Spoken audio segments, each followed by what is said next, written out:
최근 한국 정부가 전 세계적으로 방역과 더불어 영향력이 확대되고 있는 모습이 나오고 있습니다. 그런데 그 와중에 한 나라는 한국에서 마스크를 공항에 기증하자 안내판에 한글을 도입했습니다. 주 과테말라 한국 대사관은 수도 과테말라 시티에 있는 과테말라 유일의 국제공항 라아루로라 공항에 한글 안내 표지판을 새로 설치했다고 20일에 전했습니다. 이에 따라 공항 내 출입국 심사, 세관 탑승구, 수함을 찾는 곳 등을 안내하는 표지판 160여 개에 기존 스페인어, 영어와 함께 한글이 적히게 됐습니다.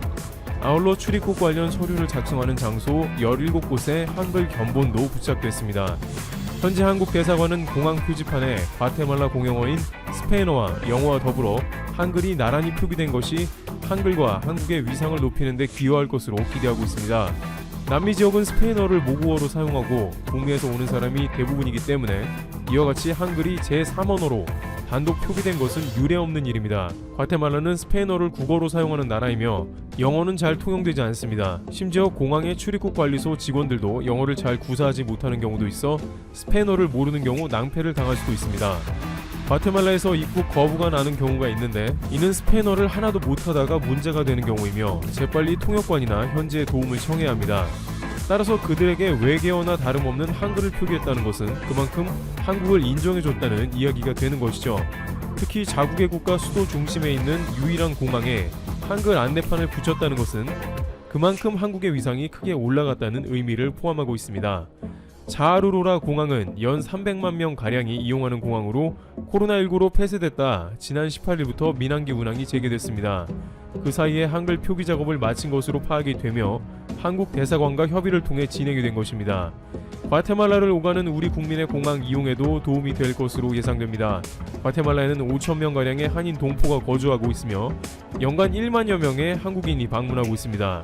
과테말라 민간공항청과 협의해 한글 표기를 성사시킨 대사관 관계자는 그동안 우리 정부가 과테말라에 공항 분야 연수를 제공한 것이나 최근 공항에 마스크를 기증한 것 등이 한국에 대한 좋은 인상을 심어준 것 같다고 말했습니다.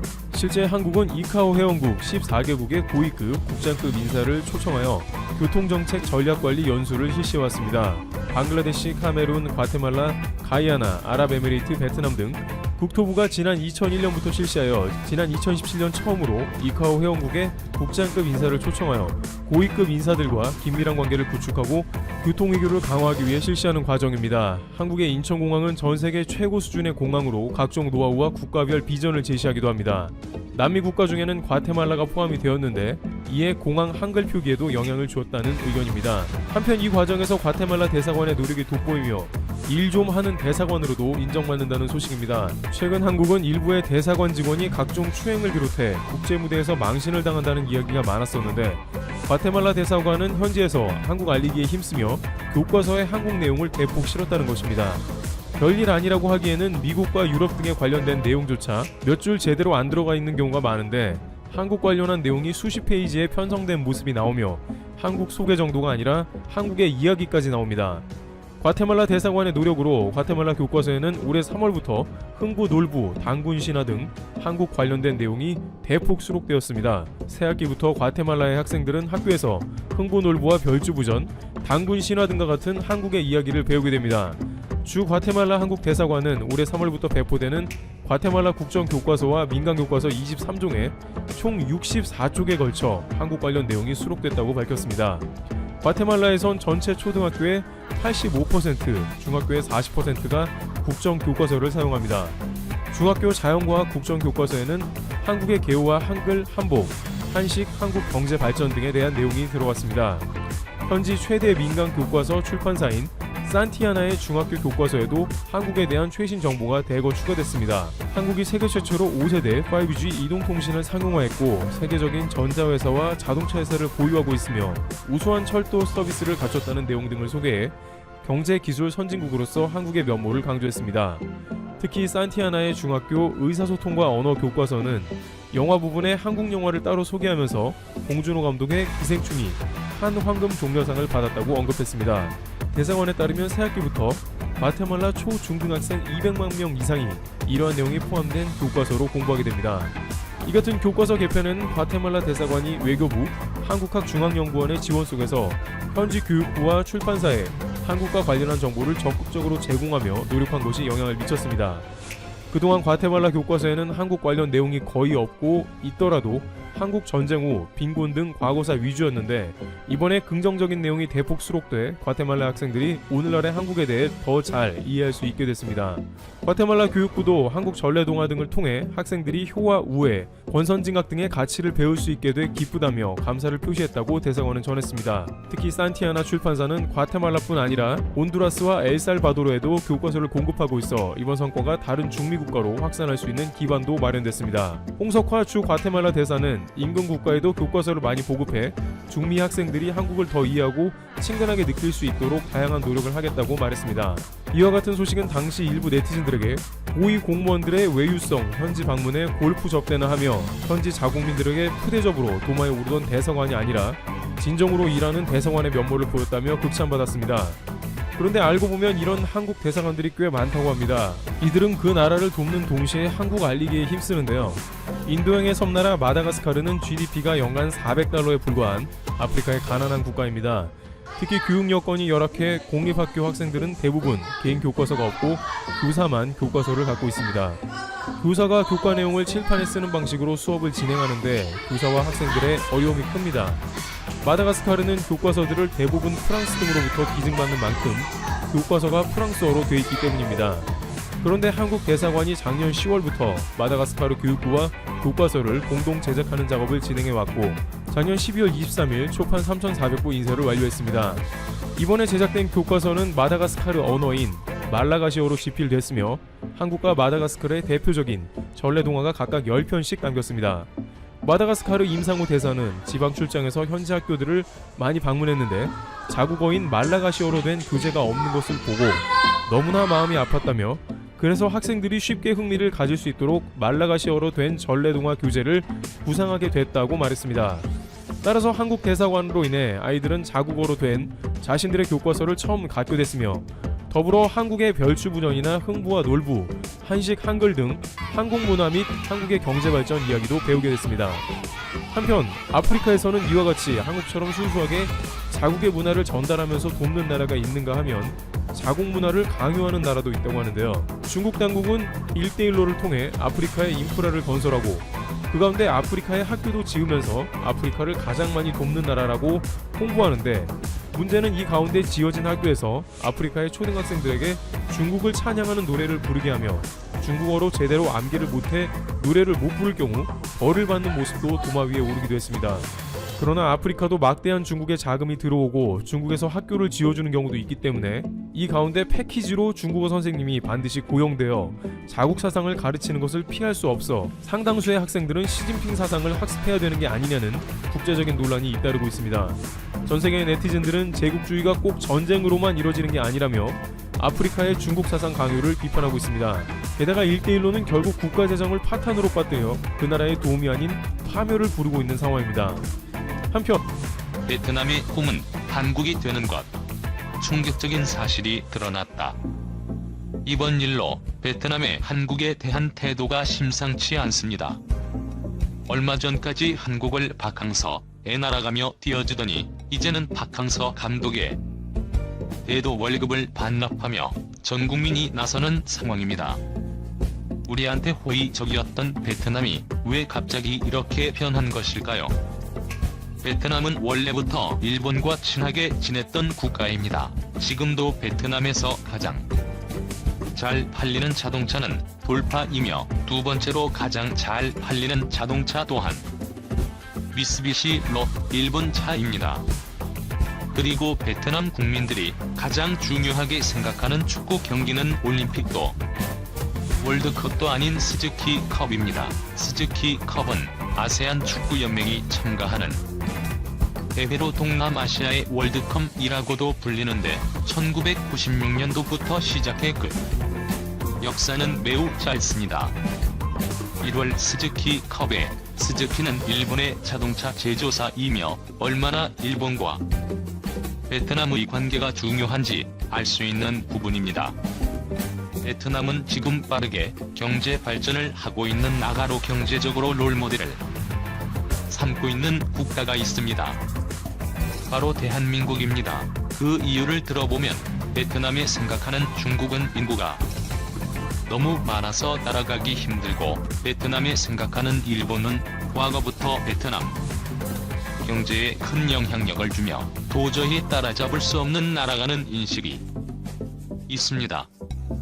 하지만 한국은 다릅니다.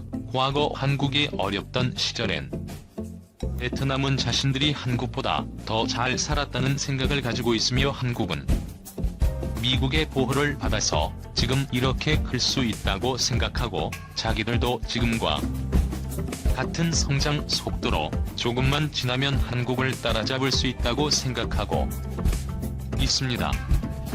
이런 생각을 대부분의 베트남 국민들이 하고 있는 상황입니다. 그래서 베트남의 롤모델이 대한민국에 된 것인데 이 말은 사실상 나도 정도는 할 수 있다라는 뜻입니다. 국가의 경제적 인척도를 살펴보는데 중요한 지표인 국내 총생산 GDP는 국가의 전체적인 경제적 규모를 가늠할 때 필요한 정보이지만 국가의 구성원인 개개인이 얼마나 생산적인 경제 활동을 하는지 확인하기 위해서는 1인 다음 기대피를 봐야 합니다.